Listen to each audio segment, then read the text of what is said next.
Recording now. Hey, everybody. It's me, Felipe Milicio, your host of the Total Bases podcast. We're talking fantasy baseball with my main man here, Sean Flannery. Sean, say hi to everybody. How we doing, guys? What's up, Felipe? Fantastical. I've been better, but whatever. Yeah. Matthew, I know we're live, but like I always say, the show doesn't start until I hit the record button, so whatever. Yeah. But now today we're going to discuss thanks, Robert. We're going to discuss on what we thought were like the 6 crappiest teams in all of baseball and figure out if we can come up with the best fantasy lineup that we can, just if we were just, trying to compile a lineup with those crappy teams. And Sean, you want to give tell the folks which teams we're talking about for tonight? Well, we actually picked 6 of the worst 7 out of the recent Pagoda rankings. So I think if we needed a fantasy name, we could be the Pagoda Warriors, something crazy like that.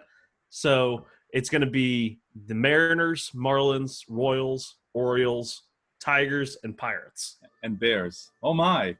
And then the Bears. Stop Bears. But first I want to get going on the Orioles first because it was a joke that we were going to talk about the Orioles, and then I said, let's talk about the Orioles and how god-awful they are. Every single season, I do these rankings. I peruse all the rosters, and I'm doing swimmingly. I'm doing just fine. And then we get to the goddamn Orioles. And I honestly lose faith on humanity. I lose faith in baseball because they are just so bad. How can you be this bad? Like, everywhere. And, I told that to Orioles fans last year, and they didn't want to hear it. Talking about, well, we got this Renato Nunez guy. He's going to be something. No, he's not. Like, you're bragging about mediocre players, man. I mean, look at this. Hey, he had 30 home runs and over 90 RBIs and had this same exit velocity on fly balls and line drives as Cody Bellinger. Or not Cody Bellinger. He was a little ahead of Cody Bellinger on that, actually. So we could say that. Are we going to say that Renato Nunez is better than Cody Bellinger at this point? No. Yeah, exactly. Yeah. Hey, but I do kind of believe the power a little bit, especially with how much he's starting to lift the ball. But that's a whole nother conversation. Well, yeah. Okay. So for Nunez, in respect to Nunez, he is a little bit better than everybody else on that team. You got Rio Ruiz, Austin Hayes, Chris Davis, Jose Iglesias, who you should not be drafting Jose Iglesias for anything unless you're getting a cheap source of batting average, I guess, at that point. Maybe. Right. And then, oh, my God, the bench. So usually because they have, like, so many left-handed hitters, you kind of want to take a flyer on certain right-handed hitters on the platoon system. I mean, who the hell are these guys? Richard Urena, Ramon Urias. Are they any relation to the other Uriases in the I don't believe so. I know Urena was in the Blue Jays system for a while. I don't even know how he got over there. Apparently, Urias was just claimed off of waivers from St. Louis. So okay. Their bench is certainly something. It's piss poor. I mean, well, here's some relation. Dwight Smith Jr. That's Dwight Smith's kid, I believe, right? The former baseball player. Yes. Yeah. Don't tell me he's an uncle or something.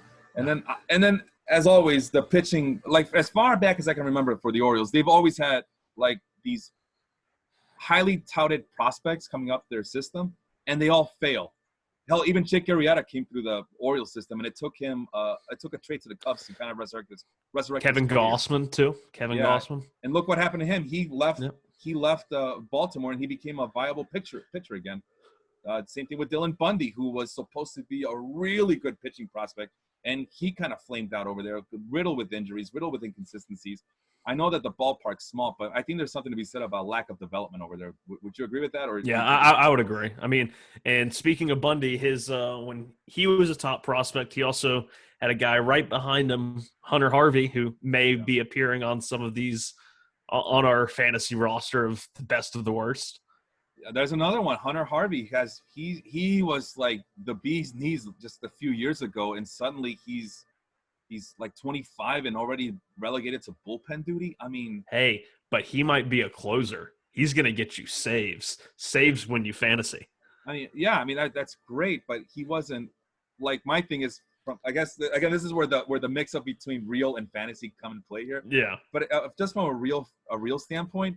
That's disappointing that one of your best starting pitching prospects is now relegated to relief. Yeah. Bullpen duty, right.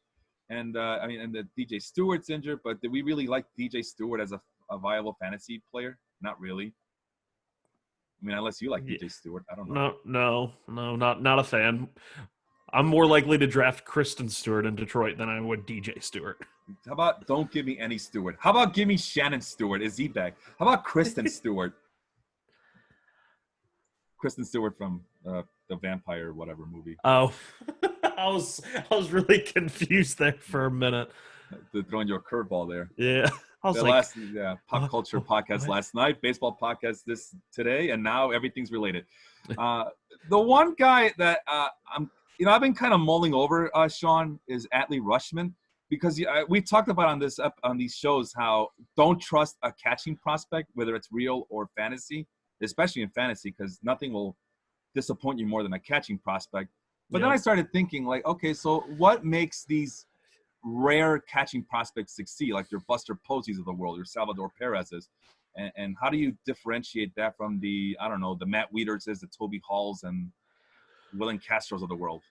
I feel like the top prospects that, in the minors can hit and play defense, the ones that come up and don't have to worry about still learning defense or are already very quick to learn a pitching staff and everything, then they could focus on hitting when they get up and they'll accelerate faster. And that's immediately what I think of when I think of Buster Posey, Yadier Molina. These guys, they came up, they automatically knew how to relate to the pitchers, knew how to handle them.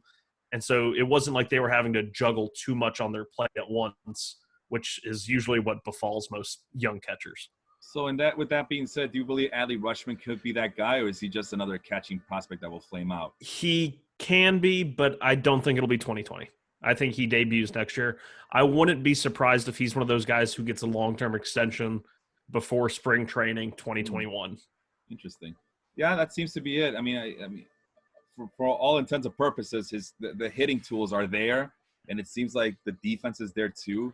But man, I just know that with catchers, the defense is priority number one, and everything else is secondary, a distant secondary. And when I say defense, it's everything you mentioned: the pitching staff handling, the handling of the pitching staff, and directing infields and all that, all the intangibles that go with the catching position. Yeah. So maybe I'm turning myself around. Maybe there's some hope there, but boy, when your number one prospect is a catcher, to me, that's an uphill battle to begin with. Yeah. Let's see. Ryan Mountcastle, you like him? I do, as a DH only. When I was building my lineup, I gave him some serious thought to my utility slot. But there's a couple of guys that are already on the major league roster and I know will be there from day one that I had to pick over him. But he's definitely, if you're in an AL only league, he's going to come up and he's going to hit. And especially put him in Baltimore ballpark, he's like a shoo-in for 20 home runs, if not more. He has an estimated time of arrival for early 2020. So yeah, he's going to be up this year. So a lot of prospects are going to be up this year for Baltimore. So he could either play for Chris Davis or the already mentioned Renato Nunez, or I don't know who's at third base there. Rio Ruiz. Yeah. Oh my God, I hate this team. Yeah. From what I've heard, that Mountcastle's going to be a DH only type player because they had him at shortstop for a while. And then they moved him to third, and then apparently he was having some really bad issues throwing the ball, so they moved him to first, and then he couldn't get normal at first, so he's just like DH only at this point. Look at who the hell's Gunnar Henderson? Oh, he's only 19 years old. Yeah, okay. He's from Alabama. Really, I like his swing. Really good prospect. Left-handed shortstop. Yeah. So Something to look forward to. All right. Well, he's number 5 in their system, due up until mid-2023, according to Fangraphs. So that sounds about right. It's gonna be a while. I mean, there's really nothing here. They got a couple of arms, DL Hall and Grayson Rodriguez. Those are 2 arms to keep an eye on in that system. But like you said, they have a tough time developing pitchers. So we'll see how they do. And they're more like long-term, not anything, any help for this nothing year. In 2020. Yeah, nothing 2020. And who knows if it's for 2021 because the way they do pitching over there. So, yeah, I don't know. To be this bad and to not have, like, any semblance of the future. Because at least for my example, at least when the Cubs were bad, you could see the future at the lower levels. I mean, there was Javier Baez. There was Chris Bryant. we saw the light at the end of the tunnel. You know, Anthony Rizzo, Addison Russell, all those guys. Addison Russell before he flamed out, but there was hope. Yes. I don't see any hope here. You're talking about Ryan Mountcastle, who's going to be a DH only. Yeah, it's tough, but there are some individuals that, looking forward from a fantasy lens, are definitely usable players. Well, until that happens, hopefully, the Orioles continue to be my Waterloo. Until that happens, Shaw, they will continue to be my Waterloo. Every year, I get out to a great start. I get out my high hopes, hope spring eternal for baseball, and then I got to do the Orioles, and it's like I want to kill myself. Well, that's a little bit hello, darkness, my old friend. That's a little bit too extreme on my end, yes, but it is definitely darkness, and there's no light at the end of this tunnel. They're going to be bad for the next 2 years, it looks like. So yeah, minimum. Yeah, and I don't even want to talk about the pitching staff. It's just bad. Let me ask you this, Sean: do you see yourself taking any shares of any Baltimore Orioles starting pitcher? No. Alex Cobb is penciled in at number 2, and he threw a whopping 12 innings last year. Imagine your number 2 starter having thrown only 12 innings. Look at the Orioles. They got – oh, never mind. I thought Wade LeBlanc was a former Ray. Was he a former I remember him as a Philly and a Mariner the last couple of years. Sure. Padres. Yeah. Never mind then. I thought he was a former Ray. Oh, well. But, yeah, that's a couple of 30-year-olds right there. Alex Cobb, John Means, who – what the hell? Asher Wojciechowski, formerly of the Houston Astros, highly regarded when he was. He used to be. I think he was a number 1 or a first-round pick. Yeah, just never developed. Yeah, first-round pick in the supplemental draft. It looks like supplemental sandwich picks, whatever they're called, and then something called Brandon Bailey. Oh, I'm gonna have fun with that. Brandon Bailey. How low am I gonna rank a Brandon Bailey on my rankings this year? Well, seeing as he's only thrown at Double-A, and that was in the Houston system. His minor league numbers don't look terrible, but you're going to throw him into Camden, and he's going to have like a 7 ERA. I mean, this guy doesn't have 1 inning pitched at Triple-A, and he's penciled in at number 5 for the Orioles. He has a future value of 40, according to Fangraphs, and I know I think those are a little bit outdated, but I believe it. Bit. Yeah, I mean, he's got a 10-plus K per 9 in the minors the last few years. So that's good. A little bit of swing and miss, maybe. He also has a high walk rate, even in this day. Yeah, it's nearly 4 at this point. Yeah. And he doesn't have a blazing fastball. He's a changeup pitcher, so that tells me he's a pitch-to-contact pitcher. No, thank you. From a 25-year-old prospect. And he hasn't pitched in 25 years old and hasn't pitched in AAA. Oh, ouch. My God. All right, enough of this. I don't want to talk about that. So, yeah, my Waterloo, every single year they are. And I'm not looking for – because I got to do one more round with these teams. And I'm dreading just getting back to the Orioles. It's not looking forward to it. So you only had 1 Oriole in your lineup, correct? Yeah, and let's switch to that, transition to the lineup. So, again, those teams were the let me see here. Orioles, the Pirates, the Tigers, the Marlins, the Royals, and the Mariners. Bottom of the barrel. I like to believe that there's value in every team. That every team should at least have that one guy that they can hang their hat on. Well, we might suck, but at least we have this guy on the team. Every team should do that, but apparently a lot of these teams don't, especially like the Orioles. But yeah, I did begrudgingly keep Trey Mancini as it's mostly biased because I'm finding myself drafting him in all my mock drafts. Like, he's always available, and I'll take a share of him. Why not? I'll take him as my DH or utility player. So we'll definitely do that. So how do you want to do this? You want to give your list first, and then I give my list, or you want to go position by position? I think we can do a little compare and contrast there. All right. So we'll start with you. You at catcher, you have Tom Murphy of the Mariners. Yes. So Murphy was one of those guys who was in Colorado for a while. Lots of strikeouts. Always, I mean, he had like a 20-degree launch angle his entire time in Colorado. So he was one of those guys who could. Obviously, he was trying to take advantage of the thin cores there. Sean, yes. Can you just give are you able to give a quick explanation as to what launch angle is for those people who are not as well versed on that statistic? So it's just going to be the angle at which the ball comes off the bat. Optimally, you want between like 12 and 15, 12 and 16 at max. Degrees. Degrees. Once you start getting up to like the 18, 19s, and 20s, you become a really much of a fly ball threat, so your batting average is usually going to tank the higher your launch angle gets. But if you hit the ball hard, which Tom Murphy did this year, he had an average exit velocity of 90.6. That was 7th overall of all catchers. He absolutely crushed lefties. He had an OPS over 930 against lefties last year. And with Narvaez now in Milwaukee, no longer in Seattle, Tom Murphy has a full-time job. So I feel like that's a guy who maybe he might get exposed by righties, but if you play in a daily league and you can make sure he always plays against the lefties, he's going to give you a lot of production. I currently have Tom Murphy as my number 16 catcher this year. You're telling me I should move him up a little bit? Maybe a little bit. You see, when I was kind of doing the dive into him from his 2018 into 2019, he lowered his chase rate by 14%, increased his contact on pitches in the zone by 12%, cut down on whiffs by 13%.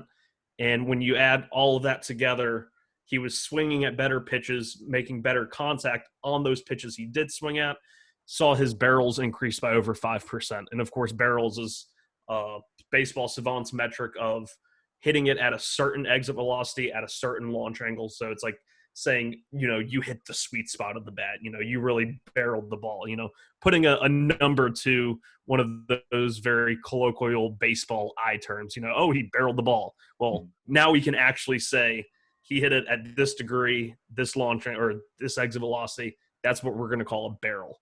So. Yeah, I'm really digging those new statistics for sure. As like you said, it does kind of paint it gives a measurement of and it's much more predictive than your usual stats, batting average and stuff like that. And just like there's barrels for hitters, there's also barrels for pitchers, and that's a number. Like when you see you want it to be down, as opposed to the hitter where you want that to be up. So it's always that balancing act. I know I need to update my rankings because, like I said, I'm just going through my second round of the rosters as I go through this. Through this long-winded process. It seems like I've been doing this since November because I've been doing this since November, and then the holidays hit and blah, blah, blah, blah. So, but I like Tom Murphy. My catcher is Salvador Perez.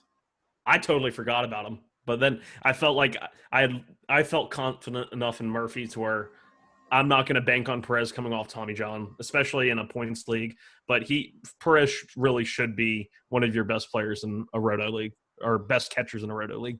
Yeah, and the reason I'm picking Perez is because something that we alluded to before is it seems like every team is doing some sort of timeshare at catcher, right? Everybody, their catcher's not getting the everyday at bats that they used to. But when you got a guy like Salvador Perez, who is, by default, he's one of the best catchers in all of baseball, and by default, he's going to get the playing time in Kansas City.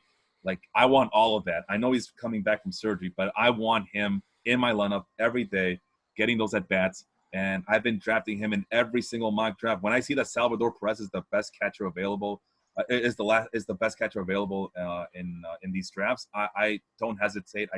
I scrap my strategy, and I just go and get Salvador Perez because I do not want to deal with any of these other catchers that are out there. I mean, we got a Will Smith. I mean, he can get jiggy with it, but he also has Austin Barnes behind him, and the Dodgers – I don't think they care too much as who gets what playing time. Sean Murphy, who I like from the Oakland A's, but he hits in Oakland.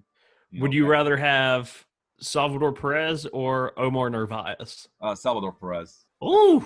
No, I don't want to deal. And years past, Sean, I've been more than okay just going, waiting on catcher, and just playing the waiver wire. But after doing that for the last 2 seasons and realizing that this is not a good strategy because that's how you get stuck with Tucker Barnhart, who gets a lot of playing time but doesn't do anything with it. It doesn't do anything, yeah. I don't want to deal with that anymore. I'm done. I mean, even in my single catcher leagues, I want Salvador Perez.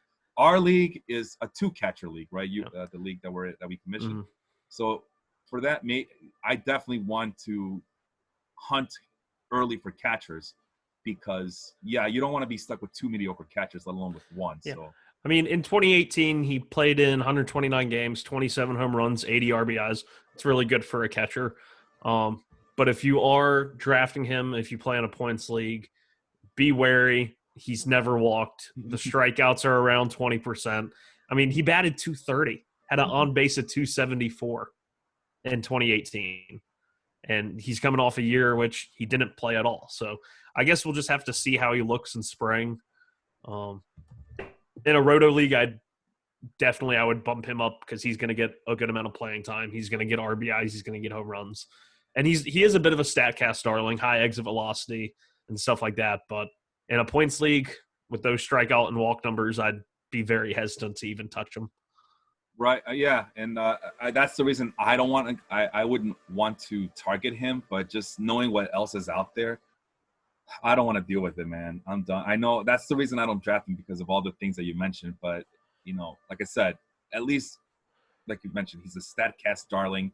He's going to hit for power at the very least. So he's going to be a boomer bust player. But at catcher, I mean, what more do you want? Yeah, you'll take that. I mean, At least Gary Sanchez has been a 230 hitter the last 2 years. And, I mean, guys are still drafting him in the top 100. So, yeah. I mean, that's what because catching is such a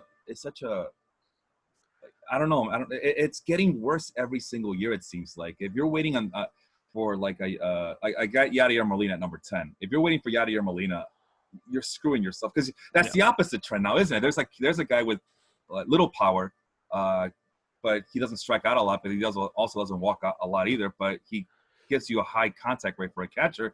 I mean, what exactly in a points league are you getting out of Yadier Molina that you cannot get explosiveness from him, but you could get that explosiveness from Salvador Perez, is what I'm trying to say here. Yeah, I get that. So, yeah. And there's advantages and disadvantages to waiting on catcher too, right? The advantages is you get to concentrate on other positions, but when this position is so weak, just give me a top 5 catcher, which I think he is offensively, just for the power alone, and I'm good. I'm good.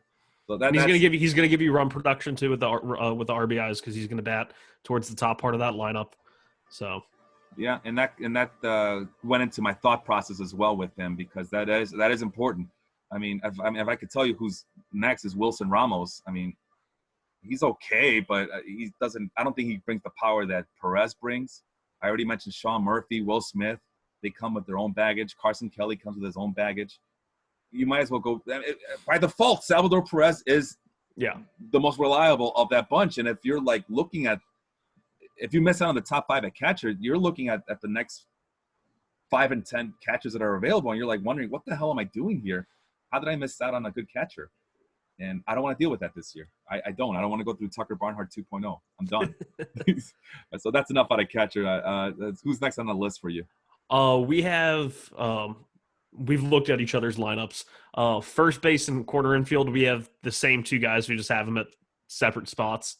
And that's going to be Josh Bell and Trey Mancini that we mentioned before.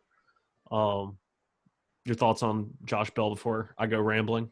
No, I was going to consider Josh Bell as my number 1 first baseman with these 6 teams that we're mentioning here, but I just have a sour taste in my mouth for the last couple of times I drafted him and he let me down. And then last year, after his breakout year, I felt like he kind of disappeared from the earth in the second half. And I don't know, at least Trey Mancini just seems to be a more steadier bat, more experience, better ballpark for him. And so I just think Trey Mancini is the surer bet on this one. And that's why I went. But, yeah, like you said, either way, Josh Bell is going to be on my team. He's my corner infield position player. So what about you? It was when I went looking into it, it's like he had that historic May. And then, like you said, you didn't hear his name after the home run derby, it felt like.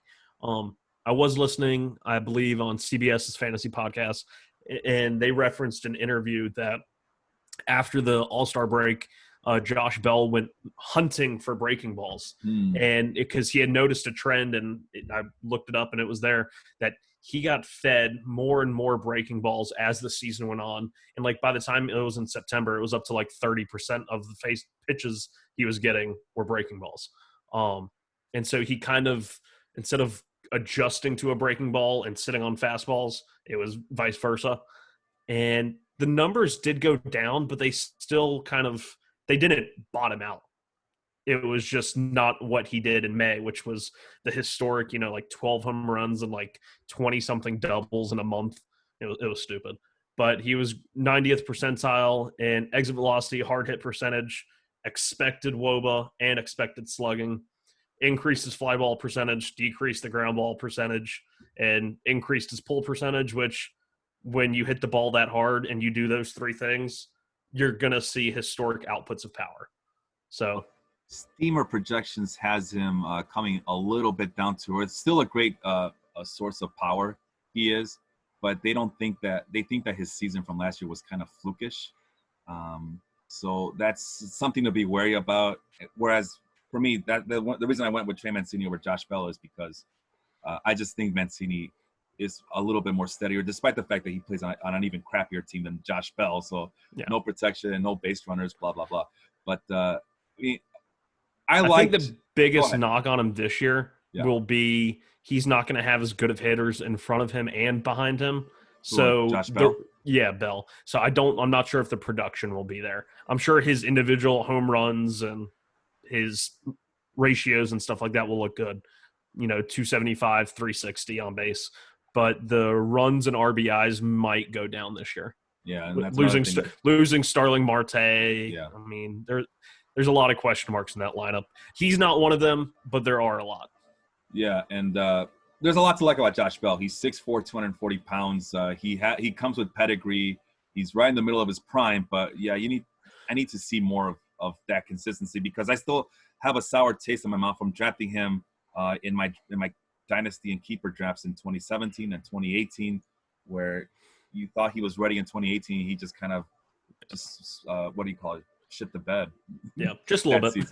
Just a little bit. I mean, just disappointing. And then because he's young and he's a prospect, you kind of keep him around too long, and it's just so. Like I said, there's bias. Number one rule about fantasy baseball is put your biases at the door. But boy, is it hard. Is it hard to just leave it at the door when you've been burned by certain players or you get attached to certain players and things of that nature. So pretty much it's a wash. We got the same players, just at different positions. It's not it's not as bad as of a difference there. The second base is where it really differentiates between the two of us. I got Whit Merrifield at second, and you're gonna go with Hanser Alberto of the Baltimore Orioles. Matter of fact, you got way too many Orioles on your lineup. But I have four. Too many in my book. But why I mean, everybody knows who Whit Merrifield is, but why Alberto for you? I don't get it. Go ahead. He batted over 300 last year. I mean, it's like Baltimore had these players that you're like, they had a 300 hitter, they had a 30 home run, 90 RBI hitter, and they did. And I don't know how Hanser Alberto did it.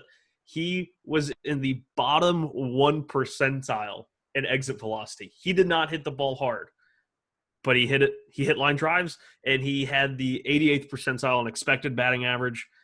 He batted 308, I believe. 305, and had an expected batting average of 290. So overperformed a little bit there. But when you kind of go underneath the hood, he was 6th in contact percentage on pitches inside the zone. Like the guys in front of him were like Mookie Betts, David Fletcher, Michael Brantley. These very cerebral contact hitters.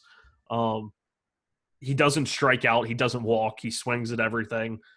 And I think that there's room for there if they do move him up and he's able to maintain the batting average, that he gets knocked in 60, 70, 80 times by guys like Trey Mancini. Yeah. So there's a bit of run production, and he's going to float your batting average if he does it again.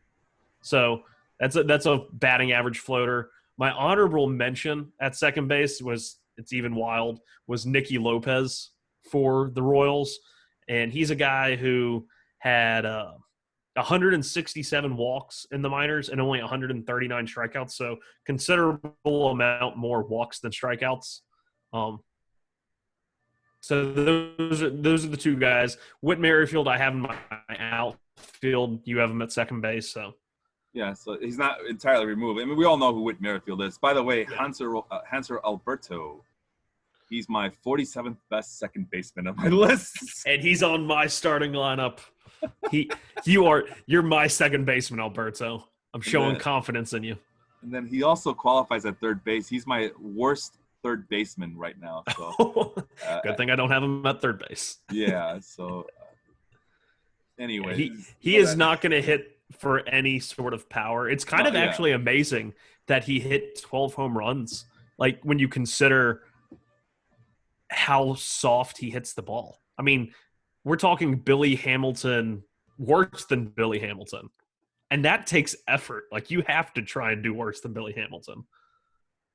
Oh boy. Well, maybe you'll turn me around on him, but man, 27 years old, punch and Judy hitter. In roto leagues, it makes sense. In leagues where I'm at, I don't know if I want to deal with that. But like I said, there's value in every player. You just gotta, you know, pick wisely and insert them accordingly. But just wanted to comment that one of our nobody knows who Hunter Alberto is as my commissioner in the Mardi Gras Madness League. He's in the building.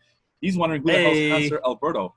So yeah, that's the league. He batted 300 last year. Thank you very much. He is a 300 hitter. That means he is good at baseball, according to 95% of baseball fans.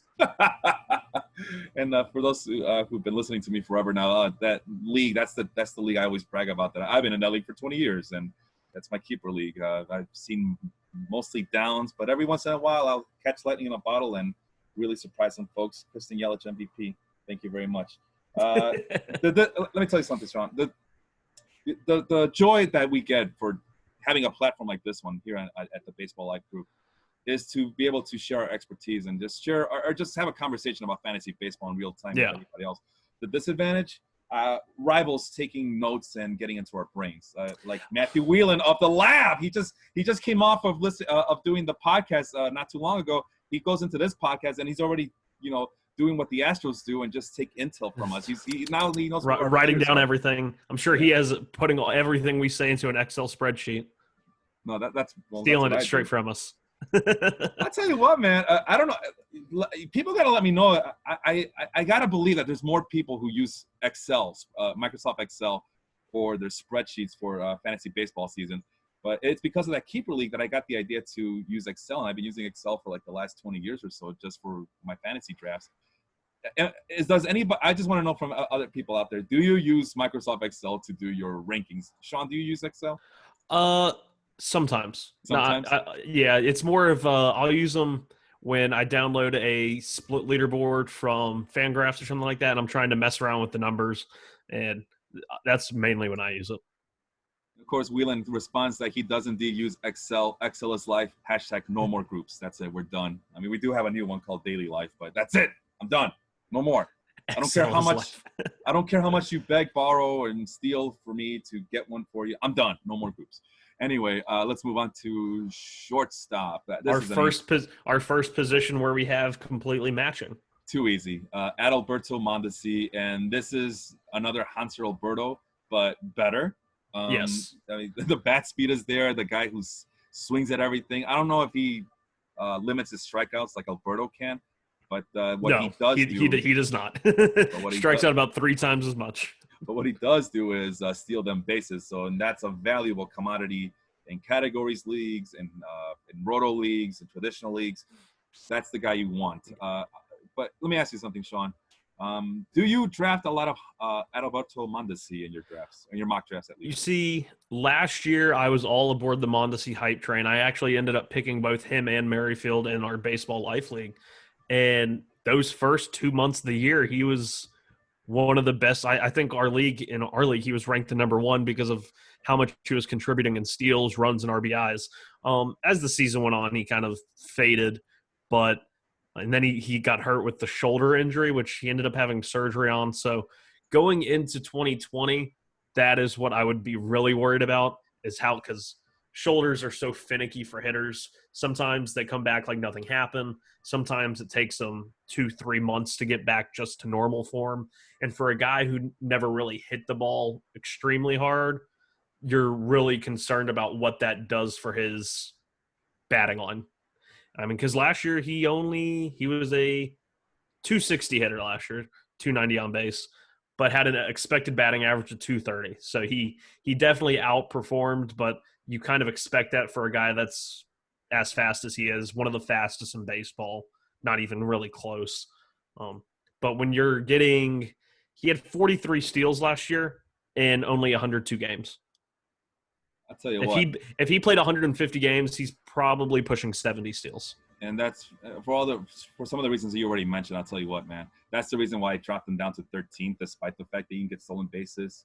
I know that's like a fantasy sin right there to drop a guy who can steal that many bases, especially in a league that doesn't value stolen bases anymore. So when you have a guy like him who can steal a lot of bases. You got to keep him at the top of the list. But man, I cannot justify, especially since I'm now exclusively doing keeper leagues. I cannot justify putting Mondesi ahead of guys like Bo Bichette, Carlos Correa. No, yeah, maybe Carlos Correa. In a roto league, maybe a couple of those guys, but yeah, it's hard to put him in front of any of those guys just on his hitting alone.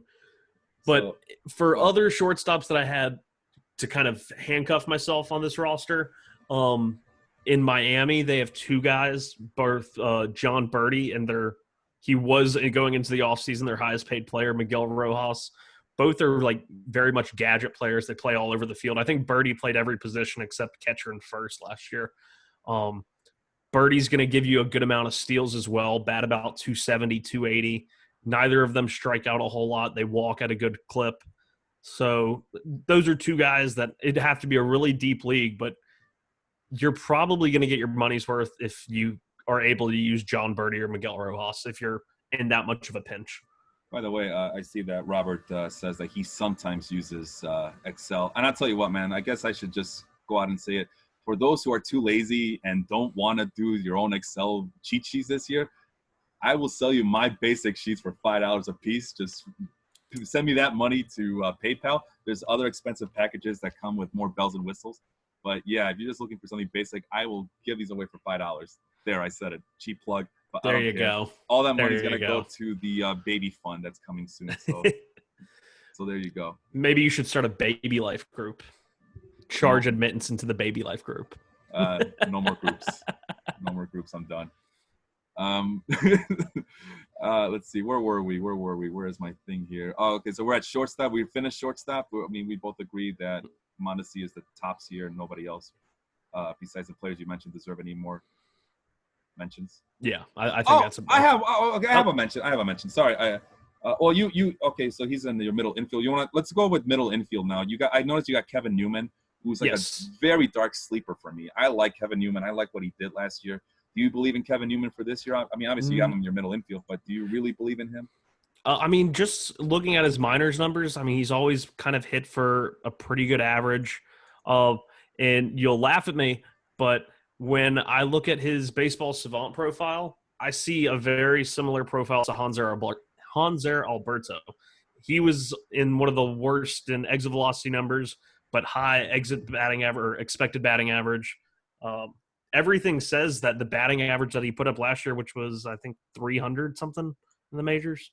308. Yeah, 308. 291 expected batting average. He hit line drives. He didn't strike out a whole lot. That tells me it's somewhat legit.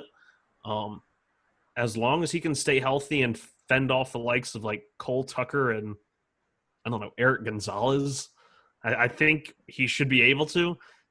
I'm not sure how many steals he'll give you. Let me see how much he ran in the minors.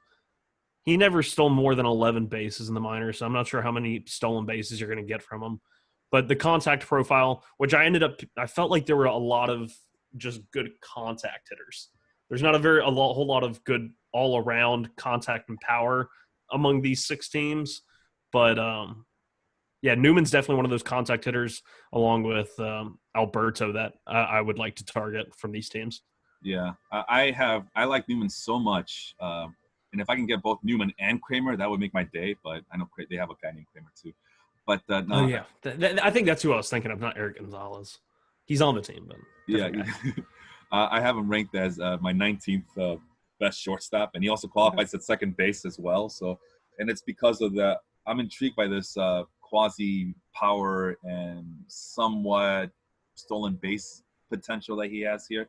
He's just a nice, even keeled, safe player that you kind of just put at the end of the bench, and in case you need some help with injuries, he can be plugged in at both shortstop and second base. Yeah, good bench piece. Definitely a good bench piece.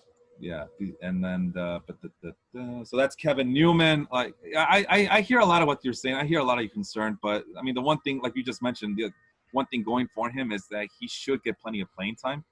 And the reason why I kind of laugh at Hanser Alberto is because he's a slump away from getting benched. I believe, at least that's my fear with him. So, but with and the other thing you mentioned was the high contact players that are litter all over these six teams. you notice that these are also some of the cheapest teams out there as well. Hey, maybe they're onto something. I don't know. Yeah, They're onto not spending money. And how do you do that? We just get a bunch of high contact guys because they're not going to produce. Hey, they're not going to put up any go up numbers. there and swing. We're trying to get these fans out of the ballpark. Come on, the lights cost money. Just swing, swing, swing. Yeah, we stopped selling beer in the 7th inning anyway, so literally anything after the 7th inning, we're not making any money. So get it over. Extra innings, forget about it. It's not good for business. That's why we got to come up with rules about pitchers and starting out the innings with base runners on base, and Manfred's an idiot. You're telling me you don't want to see the Baltimore Orioles play underneath 500 and get into the playoffs with an under 500 record? Come on. I want to see them as a 7th seed go up against the Yankees. That would be really fun to watch in the first round of the playoffs. Let me tell you something, man. The Orioles are never going to be a 7th seed the way they're built right now. No. Never say never. Although the Angels, I mean, shit, are the Orioles better than the Angels at this point? I don't think so. And the Angels have no pitching. Well, they have some pitching. Yeah. Can we just take the Angels team and let them play in Camden Yards 81 times? No, because at least that would be so many home runs. At least Mike Trout will be closer to home, and a lot of home run robberies by Mike Trout too. That's the other incentive of having him play at Camden Yards. Yeah. That'd be awesome. Yeah, you know what? I'm starting to like that idea. I'm sure the Angel fans will be pissed. Come on, Manfred. You want to add everything? Let's add this. Let's get it in. Well, then maybe the Angel fans can just start rooting for the Dodgers. They start rooting for a real baseball team. Oh, bada bing, bada boom. Oh, yeah. Fuck the earth. Let's go. All right, next on the Scorched Earth. Scorched Earth. At third base, yet another Kansas City Royal for the both of us. It's Hunter Dozier. Hunter Dozier, who we talked about last year in one of our few podcast episodes, how I kind of just took him as a flyer. Not even a flyer, just off the waiver wire. I just noticed that he was around. I kind of liked him, but Steamer projections didn't like him at all, so I had to bury him deep in my rankings. But I always kept an eye on him, and I got rewarded for my belief in Hunter Dozier with the high hard hit rates. So based on the fact that you have him at third base just like I do, I assume you believe that he's going to continue what he did last year? I do. His biggest gains were in plate discipline. He upped his walks, cut down on the strikeouts. But they did get, when the season started, he burst onto the scene. He was hitting the cover off the ball. But as the season did go along, we started to see the Ks kind of creep back up and the walks start to come back down. So that would be the one thing that would have me hesitating with him this year. But I still think he's going to be a really good hitter. I mean, he was a top prospect for him. So yeah, I'm expecting good things. He hits the ball hard. As long as he can make sure he doesn't regress anymore in terms of plate discipline, he'll be a good hitter. And he should be batting in the middle of the lineup next to Jorge Soler. There's going to be plenty of run production opportunities there. And I think he does qualify in the outfield too, so you get a bonus from him. So you get him at third base. And I do believe he's slotted right now to play mainly right field for the Orioles. That makes sense. They're gonna have Soler at DH and Michael Franco from the Phillies at third. Yeah, that makes sense to me. I mean, he has a good throwing arm apparently. So 6'4", 220. So you would assume that the power is repeatable. I mean, he has the size for it. He has the stature for it. So yeah, I like him. Unfortunately for him, third base is deep. Very. 21st ranked third baseman, but that's because there's like a million third basemen that you could trust. I mean, but he's one of those guys you're still going to draft and probably put in at even in a normal 12-team league. He could be your corner infielder maybe. If you go pitching heavy someplace else, I would be completely fine having Hunter Dozier as my corner infielder slot if it meant I got an extra tier 2 arm or something like that. I would definitely be okay with that. Yeah, that's the luxury you have this year with third base being so deep, is that you can wait for some of these hitters. Unlike in years past where you want to stockpile on hitters and then just concentrate on pitching later because pitching sucks anyway. Everybody's giving up home runs. Just don't not draft third baseman and say, oh, there's so many of them, I'll be able to get them on the waiver wire, because that's not going to happen, because people are going to draft all the third basemen and just throw them in their utility slot or corner infield slot. So make sure you draft them. Yeah. But you can wait. You can wait around. Yeah. Is that what you've been doing in your mock drafts, just waiting and waiting and waiting? I don't let it fall too far, but once you see kind of Vlad go off the board, you start looking and say, hey, what third baseman are still there and work your way off from there.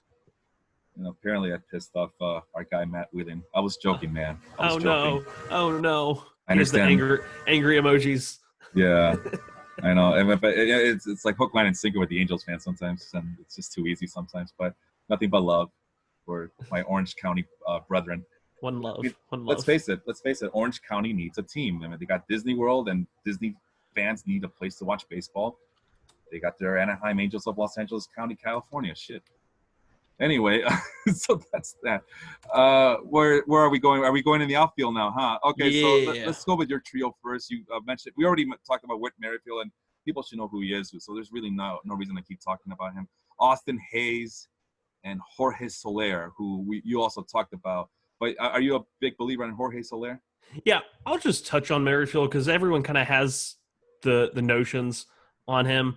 His steals did go down pretty considerably last year. The caught stealings I think they started giving him a red light because of how inefficient he was stealing bases, but he's still going to be model 300 hitter, 20 plus stolen bases, 100 runs, batting at the top of the lineup. So he just felt like an absolute shoe-in for me because he's slated to play center field for the Royals this year. Jorge Soler was the other outfielder that seemed like the easy pick. He had what I called a baby Stanton year. Mm-hmm. In his first 5 seasons, he played 307 games and had 38 home runs. In 2019, he played in all 162 games. Kudos to you, Jorge Soler. That's awesome. And he hit 48. So he hit 10 more home runs than he had in his entire career combined. And the numbers backed it up. And for some reason, I had this notion that Jorge Soler was one of those like 30% K guys that never walked. But I was kind of sorely mistaken when I went back and looked at it. He's had a exactly 10.9% walk rate in 3 straight years. Yeah. Granted, the 2 years before 19 were in limited at bats. I think it was like 80 games and 60 games. Yeah. But if he can walk 11% of the time and hit the ball as hard as he does, that's going to be a good fantasy player. Hey, man, that's the Cubs' way, man. They got to be patient. They trade them all away. Pitch, and then you trade them all away for sucky pitching. Yeah, imagine if the Cubs had Jorge Soler and Eloy Jimenez right now. I wonder what could have happened there. Well, it would have made the Chris Bryant fiasco a lot easier to handle. I can tell you that much. But then we wouldn't have any pitching. We wouldn't have Jose Quintana. Yeah. Uh-huh. And then so Wade Davis. my last and final outfielder is the shock to everyone, and that was I went with Baltimore Orioles center fielder Austin Hayes. I picked him because he doesn't wear batting gloves. Has nothing to do with his numbers, right? Damn it. Actually, what did it say about your emotions getting in the way, Sean? Come on. He was always a good contact hitter in the minors. He doesn't walk a whole lot. The Ks are deceptive because he doesn't really have a swing and miss problem per se. He just swings it a lot. And but I think it had a minor league batting average of like 280s. Last year in 75 plate appearances, batted 309, actually walked a good bit. And I don't think anyone's going to be challenging him for playing time in that outfield. Yeah, so I think they're just going to let him ride, and what happens, happens. And I think that a 300 hitter who can maybe run into about 15 to 20 home runs. I mean, this is a guy that you probably don't draft, but you keep an eye on throughout the year. And if you see that he's getting hot, I would pick him up so fast, because if you have good contact skills with a little bit of power, Camden Yards is going to be very nice to you. So I think he's a guy to just keep an eye on. And so far, I have him as a top 70 outfielder on my list. Okay. I probably should move him up, but I also have a bunch of prospects in there because, like I said, keeper league exclusive this year for me. So I got to consider that. But let's see. How old is Austin Hayes again? He's 24. 4, yeah. 24, I wanted to say 25, but 24, yeah. Yeah, he'll be 25 at the end of July, but my cutoff is July 1st. So, he's entering his 24 year as far as I'm concerned. He's a future value 45 according to Fangraphs. So, it's hard. But like you said, right place, right time. And if he just stays healthy, and can. I mean, there's really no competition at outfield in Baltimore. We just went through their lineup and their roster, and it's really bad. Like the infield slots, they have a couple of guys in the minors. Maybe Mountcastle plays a little bit of defense that they'll shift some guys around. But in the outfield, it's like Cedric Mullins might be pushing you for playing time. And he got demoted all the way down to Double-A last year. So we'll see. Yeah. There's another guy. Cedric Mullins showed up a lot on my rankings last year because I started out with I made the big mistake of starting out with the Orioles last year. And maybe that's why you were in such a bad mood in all those first podcasts last year. Yeah, I'm telling you, man. I mean, don't start with bad. I thought I could start with bad teams, but this is just horrendous last year. And then this year's no better. But by then I had already looked at 27 other teams or whatever. So, but still, Orioles, the Waterloo of baseball. They should just. If you talk about contraction, that's one team you could start with right there. Yeah. And then put the Angels there so Mike Trout could be televised on a daily, nightly basis. Okay, on my list, I have a confession. I somehow forgot about Jorge Soler. So my list consists of Brian Reynolds. I suddenly feel better about me missing the guy I missed out because you totally forgot Jorge Soler. Yeah. Wow. Yeah. I feel better. Whew. Yeah. The Orioles had you flustered. Yeah. The Orioles. By then, I had already added 4 Royals. And I figured, well, forget Jorge Soler. There's already enough Royals as it is, right? Brian Reynolds, who I really like. I've been eyeing him late in the drafts, and a lot of my mock drafts is one of them. It's like I say, I have an affinity towards really bad teams because I feel like they get overshadowed because there's some value. Like I said, there's value. There should be value on every team. There should be a value player in every roster, unless you're the Orioles. But oh, sorry, Orioles fans. Noah, if you come back and listen to this, I apologize. Where is Noah? I meant to tag him in my post and I forgot. Can you tag him here? I'm gonna try. Right here.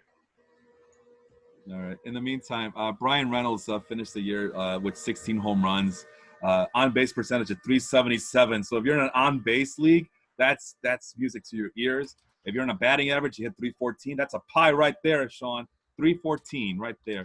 So I kind of want to believe that the production that he posted last year is repeatable. Who knows with the piss poor Pirates, but anything is possible. He qualifies at all 3 outfield positions. So if you split your outfield like I do in all my leagues, that's a plus. So you could just plug him in at any outfield position that you can. The AAA suggests that perhaps this could be the real deal, although that's a small sample size at AAA. But AA, AA and high A ball, he did the same thing. So yeah, so the skills are there. I want to believe that they can streamline and he could repeat what he did and just be a sneaky pick. So I might as well just add him on my team because there's really no other outfield. I mean, like I said, the Orioles have nobody, so you might as well pick up Brian Reynolds in that spot. The second guy is Gregory Polanco. I don't know why, because I forgot about Jorge Soler. So yeah. I don't know. I'm not a fan of Polanco. Neither am I. I've given up on him. Neither am I. But when you're giving me these 6 crap ass teams, I mean, Polanco looks kind of endearing at this point. But again, I forgot all about Jorge Soler. I'm not gonna lie and say, oh yeah, I had Jorge Soler. No, I somehow bypassed them. But let's see, any positives out of Gregory Polanco? I know he was hurt last year with a shoulder injury. Let's see, he struck out a lot last year, way more than we're used to seeing. He didn't hit for much power. He didn't hit for much on base, but he is recovering from a shoulder. Yeah, shoulder. Yeah, like I said, that was the one thing I was willing to give him a pass last year on the shoulder. I mean, Michael Conforto, when he came back, it took him about 2.5 months of game action to really get back into it. But I don't know. I've gotten tired of waiting for this breakout that's never come from Gregory Polanco. I mean, and he showed flashes in 2018. I think that's the reason I kind of took a flyer on him in our league last year was because the production was there. It's just, the shoulder injury came about and it kind of derailed his 2018 season, I believe, if I got my timeline correct here. But yeah, he's a left-handed hitter. He's kind of clumsy. Every time I see him, he's gangly. He's like 6'5". He's 6'6". I mean, he's a big dude, and he looks like an athlete, but he doesn't play like one. No, he looks like he'd be a great wide receiver, and then you see him run, and you're like, I think that man is a gazelle trapped in a human body, and he's like trying to like run all over, and he can never stay on his feet. But I was gonna say not even. It's like he looks like he wears lead shoes. Is what he looks like. He's so like if a baseball field had a Richter scale right next to him, he would probably put up a 1. That's how heavy-footed he is. Interesting things about Gregory Polanco. Last year, he had a swinging strike rate of 14.7, which is a career year for him. The years prior, he was always below 10%. He never went over 10% until last year. Again, struggling to come back from that shoulder surgery. So maybe there's some hope, but again, time's running out. He's like an old 28 years old this season, if there's such a thing. That's like Nomar Mazar. Everyone doesn't realize how old Nomar Mazar is, and they're like, how old is he? He's like 26, 27. He's like 23, 24. I mean, he's the oldest 23 or 24 in the league.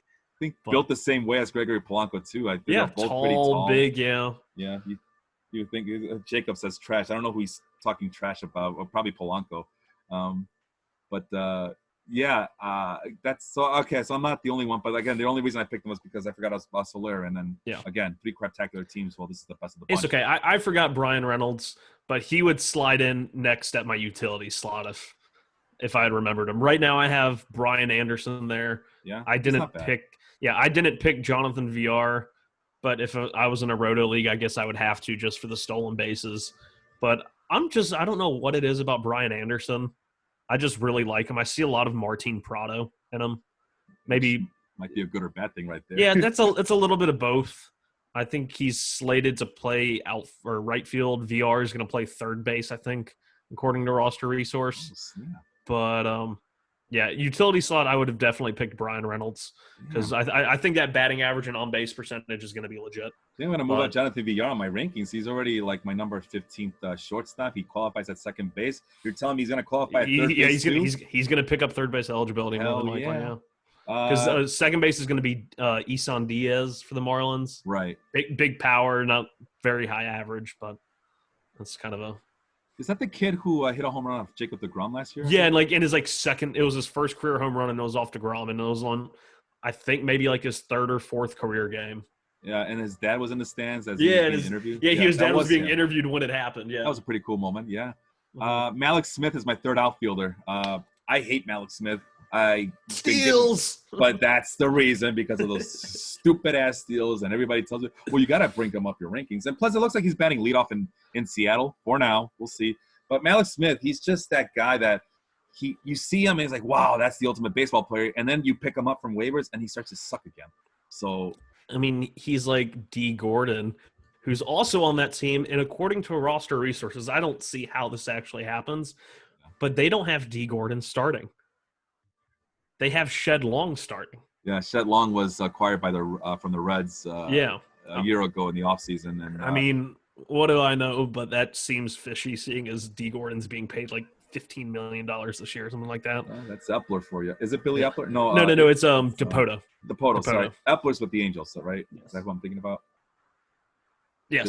Billy Epler. Yeah. Okay. Jerry Dipoto. Okay. Yeah. Epler replaced Dipoto with the Angels. Yeah. Jerry Dipoto is the one who has like a phone dedicated just for trades, I think. You hear about that story too, right? Where he was in a hospital and he was still making trades. Yeah. Yeah. I think someone did a little piece on him like in August of last year. And from the beginning of spring training to August, he had made something like 40 something trades.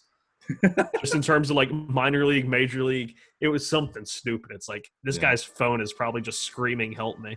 This guy's phone is probably stuck to his veins. It's like he just, just starts pressing buttons on his forearm, and it's like Doc Ock, but one of the arms is a phone. Actually, he just speaks into his phone because now it has voice recognition. Forearm, give me the Marlins GM. I have a trade to make. And hey Jeter, get over here. Jeter, are you available for trade? Like, can we trade for you? I need a shortstop. J.P. Crawford's hurt.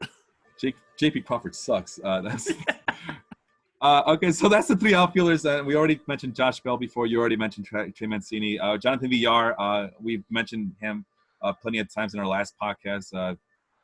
You're I think from what I remember, you're kind of pessimistic about. You're cautiously pessimistic.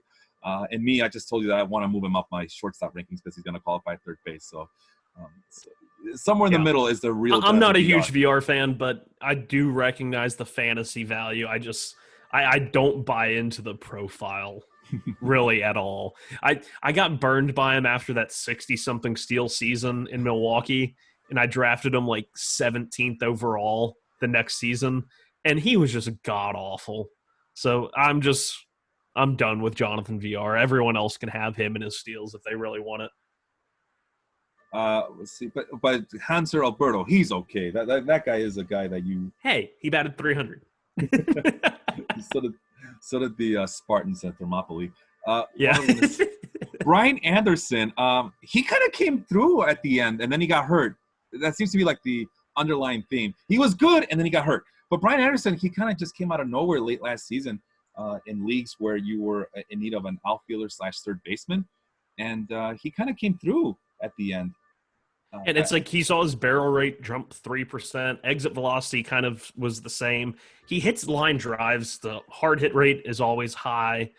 It's just, I think playing in Miami, he doesn't get the power you would expect him to. But last year he posted a OPS over 800. So, yeah. I mean, gotta give him that. That's value right there. So yeah, I kind of like you putting him there at what was your utility spot? Utility slot, yeah. Yeah, and who's on your utility? Like I said, that Brian Reynolds would probably go there if not for him, or I'd put Reynolds in front of Hayes, something like that. Yeah, CJ Cron is my utility guy. I kind of always had my eye on him ever since he was with the Angels. So the Angels do some good things every once in a while, but they gave up on him really fast. At least I thought. Well, 4 seasons. So I guess they gave him ample amounts of time to kind of prove himself. And then he goes to Tampa Bay and he hits 30 home runs. He goes to the Minnesota, it's 25. So once again, the Angels are doing Angel things. But I kind of like him being with the Tigers. It seems like he has nobody in his way for plate appearances. So I'm gonna go with him and see if that. I'm just worried about hitting in Detroit. I mean, Detroit saps power. So yeah, I mean, it's like you have to hit it a mile and a half just to get it to go over the center field wall. But he's one of those guys that runs RBIs, batting average, power should all be there, and the playing time's going to be there. So yeah, man, he is hyper aggressive. He swings at more than 50% of his swings. Man, he's like every other pitch he's swinging at balls. But he did a good job of limiting his swinging strike percentage last year, so the discipline is there. He increased his contact rate. I don't know if that has anything to do with the juice balls or whatever, but. Yeah. I'm kind of intrigued, and that's why I went with the three-headed monster at first base there.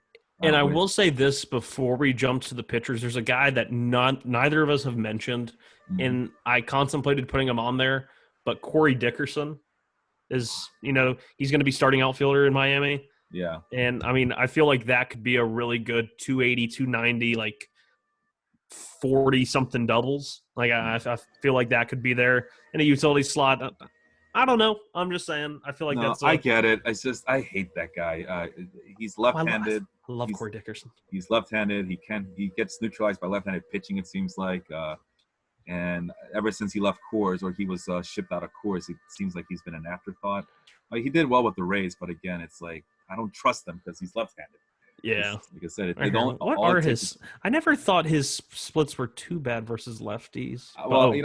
That's probably my emotions getting the best of me because I remember him just getting benched with the Colorado Rockies because of that default in his game, or that that defect in his game, not the default, the defect in his game. So that's the reason I don't trust him too well. I just like the contact ability. He hits for a high average. Doesn't really walk though. No, that's the other problem. But he gets it done. He gets it. Yeah, I mean, I don't have a problem with it. It's just I don't trust him. I don't believe in him too much. I'd rather not have him along. All right. Hey, are we still on? Okay, there we are. I couldn't find us on. I got kicked out of my the Facebook feed. That's so weird. Anyway, that's so weird. But we're back. I'm back on the feed in terms of me looking at the comments. So I kind of freaked out right there for a little second. We now move to pitchers. I got Chris Archer at number 1, and you got Caleb Smith at number 1. I have Chris Archer, but he's further down my list. Yeah. I think he can rebound. That slider is still great. Yeah. It was like the expected batting average on the slider was, I think, under 200, but then he gave up like 12 home runs just on his slider. So maybe the rabbit ball had something to do with that. Yeah. But and it's worth noting that a lot of these guys are going very late in the drafts, whether it's because they play on crappy teams or a lot of these guys are struggled last year, so they're decent bounce back candidates. That's the reason I went with Chris Archer in this one because of that fact. So I don't think he's completely done just yet. But he's going so late. You might as well take a flyer on him. You might as well take a chance on him and see if he could kind of become that guy that he was in Tampa. Yeah, I could see him kind of going full Patrick Corbin because he increased his slider usage again this year. Actually, it went down, but it was at 35%. In 2018, it was at 40%. He threw it more than his fastball, which I think is what he just needs to do because I'm not sure if the fastball's it's better. He needs to ditch the sinker, but the fastball slider should play. It had a whiff rate, the slider, of over 40%. It's like it gets it done, but yeah. And quickly moving on to Caleb Smith, I have him on my list too at number 4. You're at number 1. There's a lot to like about Caleb Smith. What not to like about him? He gives up a lot of walks, and that's a problem. But you get him because the potential to strike out a lot of hitters is always there with Caleb Smith. 3+ pitches. The fastball has some of. I'd have to go find it from Alex Fast on Twitter from Pitcher List. But his was like the fastball. It was on something about rise or run. The only 2 people that had the highest amount of rise on the fastball or something crazy. It was Garrett Cole and Caleb Smith. That was the list. It was just those 2. And he has the plus changeup and the plus breaking ball. So you got to be careful with that stuff, man, because people are going to say, oh, there he goes again comparing a mediocre pitcher with a Yankee. Oh, my God. He's not Garrett Cole. Get out the pitchforks. Get them out. Get out the pitchforks for the pitchers. The pitchforks for the pitchers. There you go. I didn't even mean to do that. Yeah, you did. I'm in your subconscious mind at this point. We've been talking so long that you just feed me these lines. 12.7 swinging strike percentage according to Fangraphs, and that would have been good enough for being a top 20 pitcher. So he, like you mentioned, he does have the stuff. Just gotta be more polished, be more consistent. Yeah, his fastball was probably one of the best in baseball. Had a batting average against of only 210, a 25% whiff rate, and then both the slider and the changeup had whiff rates of over 30%. So, when you're getting swings and misses on pitches like that, I'm going to target you. Yeah. Who else we got on this list here? Joe Musgrove. Do you have Joe Musgrove on your list? No, you do not. No, he was my honorable mention. I couldn't decide whether to put him or Archer. I ended up picking Archer, though. Yeah. Also, you just wanted to go with one Pirates pitcher. I don't blame you. Yeah. Well, I couldn't pick. It was tough. Well, Musgrove, he looks the part. He's only 27 years old. He 6'5", 230, so he has that stature. There's a lot to like about him. FIP was only at 3.82, which tells me that he limited his walks, even though he didn't have a lot of strikeouts. But 5.4 percentage in walk rate compared to Caleb Smith, who's like near 10% walk rate. Yeah. That'll fly with me, especially when you're only giving me these 6 teams to deal with. He looks pretty damn good at this point. But despite the fact he looks intimidating, he has a stature like I mentioned. I feel like he should be able to strike out more guys. But 12.0%. The secondary pitches are awesome. The secondary pitches are awesome. His slider, changeup, and curve all had whiff rates over 30%. The slider and curve were actually almost 40%, both of them. So it's just the fastball is not pretty. No. And he also, according to Pitch Effects, he utilizes a sinker. So I guess he's going to want to pitch to contact and try to increase his ground ball rate. But it's not his ground ball rate. And the sinker gets rocked too, yeah. Yeah, so – but – No, I was going to say when he puts it all together, we have something that looks like a decent pitcher. Oh, yeah. He's definitely someone that I probably could have taken out either Alcantara or an Archer and put him in there. And, those 3 are so close that it doesn't really matter to me. Let's see here. They're talking about – why is Jacob talking about Brendan McKay? I don't know. Or is he just? Oh, I think he's just kind of telling us. Just talking about pitching, okay. About gotcha. Sleepers. Is Brendan McKay? Do you like Brendan McKay? I love Brendan McKay. I got to watch him in Montgomery last year. Yeah. And he was toying with hitters. It was silly. I mean, he was literally just going up there throwing nothing but fastball and cutters, Yeah. and he didn't even have to use his curveball, which to me is his best pitch. And then, of course, he goes up to AAA, and in one of his first games has to face Giancarlo Stanton in a rehab assignment and just gives Stanton 3 consecutive curveballs, all of which Stanton swing and miss at. And I'm So like, dang, you said that's legit. what was the one pitch he didn't have to use? Oh, he didn't have to use his curve when he was in Oh, Double A. jeez. He was just throwing paint with the fastball and cutter. Wow, that's impressive. Man, He's really good. he's taking the ice cube approach. He didn't have to use his curveball. Gotta say it was a good day. 35.5. I want to go back to Joe Musgrove really quick. 35.5 outside the swing zone percentage. That's number 8 on the list. You want to hear who the top 7 are? Probably really good. Jacob deGrom, Justin Verlander, Steven Strasburg, Masahiro Tanaka, Hyunjin Ryu, and Jose Berrios and Patrick Corbin top out the top 8, along with Joe Musgrove. Like I said, there's a lot to like about Joe Musgrove. He just put it together. Yeah. We might have a steal in the draft right there. Yeah, like I said, it was between him and Archer. Now that you mentioned those things, I'll probably pick Musgrove over him now. Let's moving on to the next guy on the list. We both have Matthew Boyd, and I don't want to like Matthew Boyd, but he always gives me reasons to like Matthew Boyd. Can he continue that love fest that I have for Matthew Boyd? Reluctant love fest, I should say. I would hope so. Yeah. The breaking ball will play.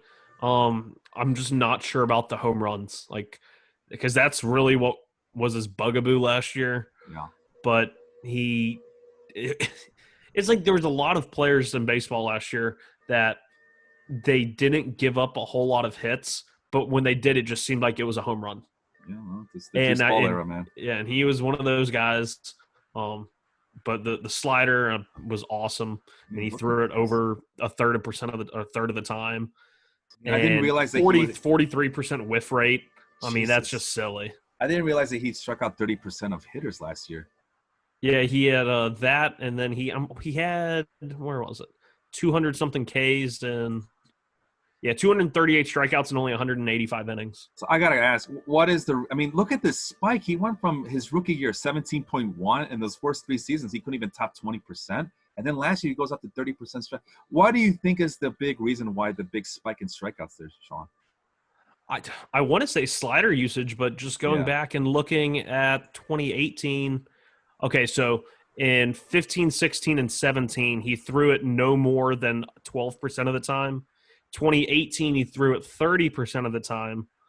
And then this year, he threw it 36% of the time. And that's the baseball savant numbers? No, the baseball savant. Baseball savant, yeah.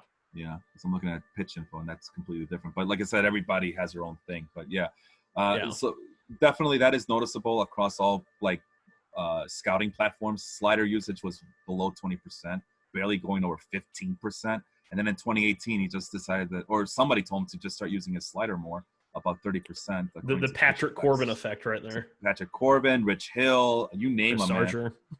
Chris Archer. Phrasing. All right. So Archer. So the Matthew Boyd, we like him a lot as well. It just stop giving up home runs. And let's see. Oh God, you got Sandy Alcantara as your 5th. Oh no, your 4th starter. Why him? Why do you believe in him so much? Well, one, I had the misfortune. His best start was against the Mets last year. He threw a complete game shutout in 87 pitches. The Mets were coming out swinging at everything, and he has a good sinker. There's not many in baseball. It just seems like sinkers are getting hit harder and harder and harder. But his sinker last year was actually really good. I'm not sure if he has a legitimate put-away pitch, but he didn't give up in terms of exit velocity. He was in the 80th percentile, which is good. Ground balls were up. And then he has the fortune of playing in Miami, even though they're moving in the fences a little bit in Miami. But I was shocked to find out that he actually had better numbers on the road away from Miami than he did at home. And I think he's one of those guys that we haven't seen the best of him yet. He looks like his biggest issue is going to be walks because he doesn't strike out as many guys. So that ratio there is pretty bad. Yeah. But if he's if he's just working through hitters, he's not going to be a strikeout guy unless he develops some crazy slider or curve that just gets better. But that sinker, I mean, he's going to get ground balls. He's going to get outs. He's going to be able to go deep into games, which I think will be a big plus for him. Yeah, and he got graded with a blazing fastball, but it's just mostly a sinker from according to pitch effects anyway. Yeah. 6'4", 170. He's only 24 years old. I mean, I like the Throws upside. the ball hard. I like the upside, but man, is he, like you just mentioned, he's so inconsistent, and that's why I didn't put him on my list, because I don't need that in my life. But who I did put on my list was Marco Gonzalez, who I believe just signed a long-term extension with the Mariners. Yes, it was like a 4-year or a 3-year with a 4th-year option, something like that. Yeah. Saving himself from Jerry Dipoto's ire and wrath. Good for him. Yeah, not going to be traded. Actually, he'll probably be traded since he'll be like a cost-controlled arm, and he's going to pull some Jose Quintana magic and get a top prospect for him. So he's turning 28 in a couple of days from now, so he's still relatively young, so to speak. I don't know in baseball terms if he is, but just in general life, he kind of is. Daily life, pop culture life, football life. I've always liked him. I liked him in 2018 when he kind of broke out and just out of nowhere, and he became serviceable. But that's to me, he's just nothing more than a steady pitch-to-contact pitcher. Is that the same way you see him as well, or no? Yeah, I don't see him as being very fantasy relevant. That's just in real life, he's a good guy to have in the back of your rotation. But in terms of fantasy, I'm not really sure where the desire would be there. Yeah, I chased upside in my 5th spot. Right. I know that in 2018, when I just kind of picked him up out of nowhere, he was very productive, and I'm trying to find out why. Well, I mean, he limits his walks. And even last year, he in fantasy points leagues, he pitched over 200 innings. Some people give credit to innings pitched, like our league does, and our points league does. So 200 plus innings. I mean, that's a point per inning. Yeah, give or take a point here or there, a fraction of a point. So he limits his walks. The strikeouts aren't there, but they were there in 2018. I think that's the other reason why he kind of became appealing in those leagues. His peripherals were great in 2018. 3.43 FIP, 3.59 xFIP. So everything was below 4 that season. He kind of imploded last year, however. I mean, regression bit him in the arse a little hard. It came for him. Despite the low BABIP, which is really hard to imagine. I mean, he had the BABIP of over 300 in 2018, but it was below 300 in 2019. So, but either way, I think, like I said, I think the reasons are because he limits his walks, so you're not getting negative points in points leagues, and he eats up innings, and it looks like he's going to be a mainstay with the Mariners, so his job is safe, and he's safe from the wrath of Dipoto for now. But like other than that, and Roto, he's not going to get you wins because the Mariners just suck. Strikeouts are not going to be available. Maybe the whip. How about them whip? Yeah. Oh, the whip could probably be his plus suit, but so I'm not sure how that defense is going to be either. So it's going to be bad. Yeah. In 2018, he was at 1.22. That's kind of serviceable. Last year was at 1.31. So maybe expect a little bit of a bounce back, a little bit of back to the 120s as opposed to the 131s. But other than that, it's hard to justify it. But like I said, I just remember that he was very productive in 2018, even in fantasy points league. So I'm hoping I catch lightning in a bottle at my 5th spot with Marco Gonzalez. And for your last one, speaking of upside, Mitch Keller. He was the unluckiest pitcher in baseball last year. He barely even pitched. He only had 11 starts, 48 innings. But boy, was there a lot to like. He had an expected WOBA of only 314, which would have been, middle of the road, pretty good. And his actual WOBA was 392, which was bottom 2% of the league. But when you look at the actual pitches, he gets great spin on his fastball, can ride it high in the zone, gets lots of swings and misses on that. But the real kicker here is the secondary pitches. His slider, he threw 157 and got whiffs on nearly half of them. The curveball, he threw 120 and got whiffs on over 40 of them. These are 2 legitimate wipeout pitches that he threw his fastball 60% of the time. I'm not sure if that's a rookie coming up to the majors and trying to establish fastball command before he goes crazy. Yeah. But if he's a guy that bumps his slider and curveball usage closer to, say, 30-40%, then you could be talking about an easy 200 strikeout a year guy. Yeah, there's a lot to like about him, but the reason I left him off my list is because I don't trust the Pirates.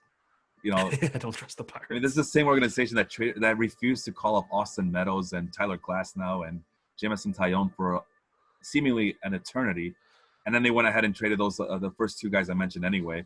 I mean, so I don't know. And Shane Boz. Jesus Christ, what are you doing? That's one of the worst. That's like one of the worst deals in recent history. That's worse than the Noah Syndergaard or a Dickey trade. Oh man, yeah. You didn't think that could be top, but it definitely that one went.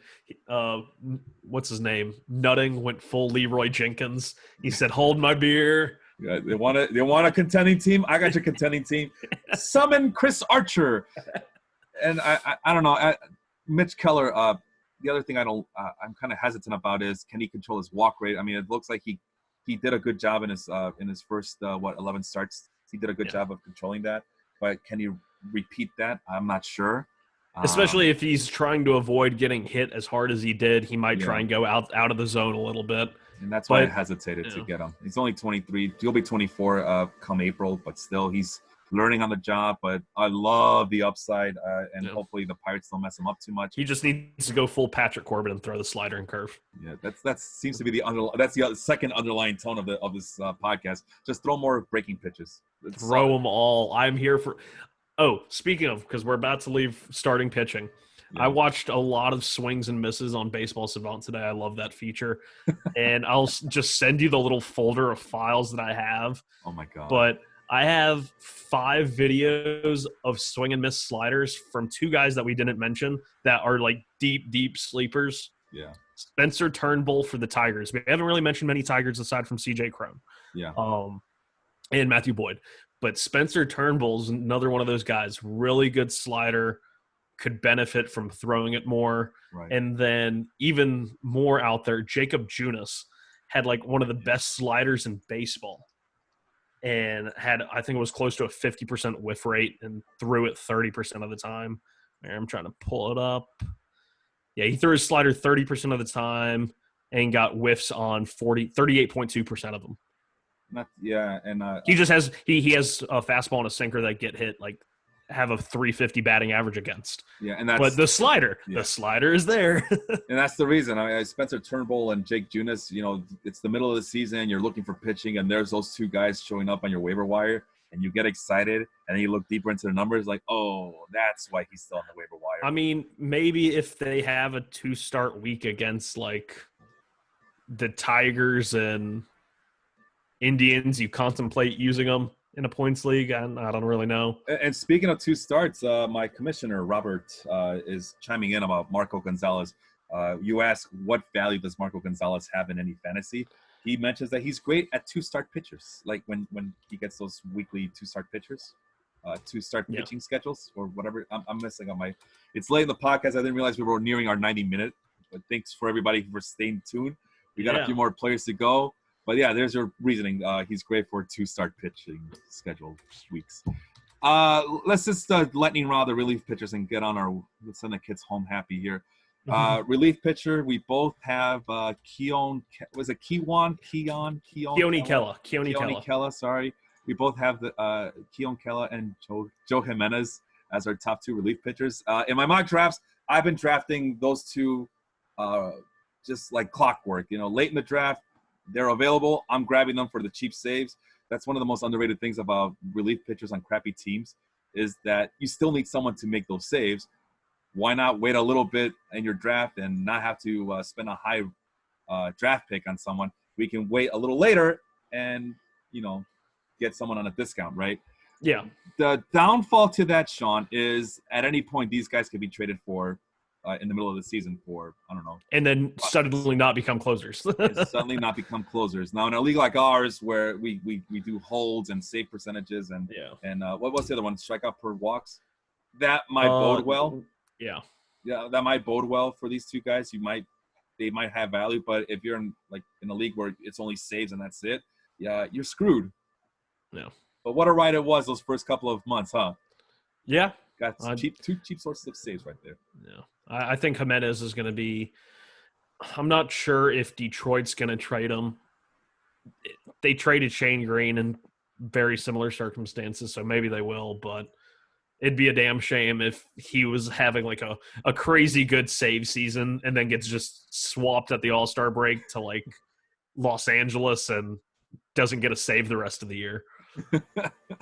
I mean, that's the risk you take, right? But I mean, it's like, do you want to pay, an expensive price for a closer early in the draft, or you want to wait a while and pay for it later in the season? Yeah.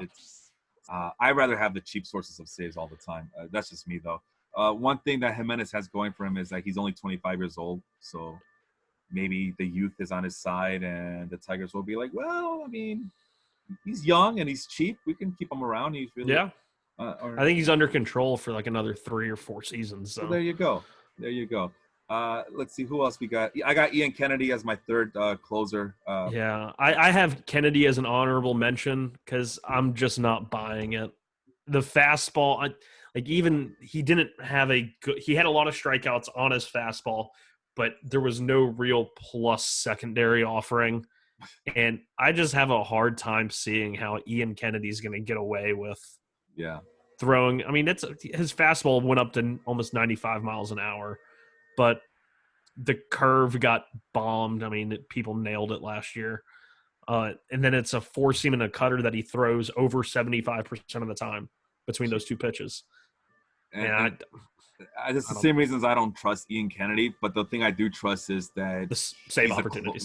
He's the closer. I mean, for better or for worse. He had 30 saves last year. That is, I probably should have put him on there just for that fact, but I have a very hard time believing he'll do it again, which is why I went with Ryan Stanek, who could be on the opposite side of that spectrum, back into a couple of, a lot of saves based on how good of a pitcher he can be. Put him in Miami. I think he'll get a roughly 20 to 30 saves. Right now, Roster Resource has Brandon Kinsler listed as the closer, but I definitely think we could see Stanek kind of take that job and run with it. Yeah, I saw Kinsler and I was like, no, thank you. I don't need that. I understand. You don't want the 6 strikeouts per 9 innings and like 60% ground ball rate. I honestly don't think he's gonna keep the job. But like, look at Ryan Stanek. According to Pitch Effects, he averages about 97.5 miles an hour on his fastball. And he's got a nice splitter too. I mean, so I'd rather have. He's a Tampa developed arm. I mean, Tampa developed arms usually do well even after they leave. Yeah. I mean, I always. Well, I don't want to go into off the tangent because we're trying to finish up here. Yeah. Just looking at his secondaries, slider had a whiff rate of 45%, and he threw 300 of them. And then his splitter, he threw 270 and had a whiff rate over 57%. I'm sorry, what pitch was that? I'm sorry? The slider and splitter. Jesus Christ. That's silly. That's a 3-pitch reliever right there that's going to just get swings and misses for days. Kind of curious right now. I'm checking out the swinging strike percentage for this Ryan Stanek guy. 15.5% last year. That would have put him top 25 among all relievers. You want to hear the first 24? No, I'm joking. But I mean, you want to hear let me get my drink. I can name you like the 5 or 6 people ahead of him, and it's Will Smith getting jiggy with it. The other Will Smith, not the catcher Will Smith we mentioned earlier today. Kirby Yates, Trey Wingenter, both Padres players. Yeah. Kenley Jansen, I heard about that. That's a big boy. Wingerter's like 6'8". He's big. Yeah, Michael Givens runs out the list there, so he's in good company. I mean, those are some of the who's who of relief pitchers right there. And finally, our last 2 that we're going to mention. Speaking of Michael Givens, you have him on your list. Yes. I was going back and forth between Michael Givens or Hunter Harvey.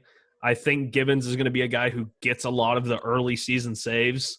And then those are 2 guys I'm going to pick together, especially if it's like a save plus holds league, because Givens is going to give you a lot of early saves. I think he's going to be traded. I mean, he could be traded in spring training here in just a couple days. And then Hunter Harvey has only pitched about 11 or 12 innings last year, but looked amazing. And so both of those guys are going to give you good strikeouts and a good opportunity for saves. Ah, man. I went Gibbons with Gibbons just has the track record. Yeah, I don't have a problem with Michael Gibbons. The only problem I have is he might have competition, and he pitches for the Orioles because we just talked about how god awful the Orioles are. I went with Yoshihisa Hirano for the Mariners just because I think the Mariners might be better than the Orioles, and he's listed as their closer for right now. But I'm not too excited about this one. He does have a 14.2 swinging strike percentage, so it's not too.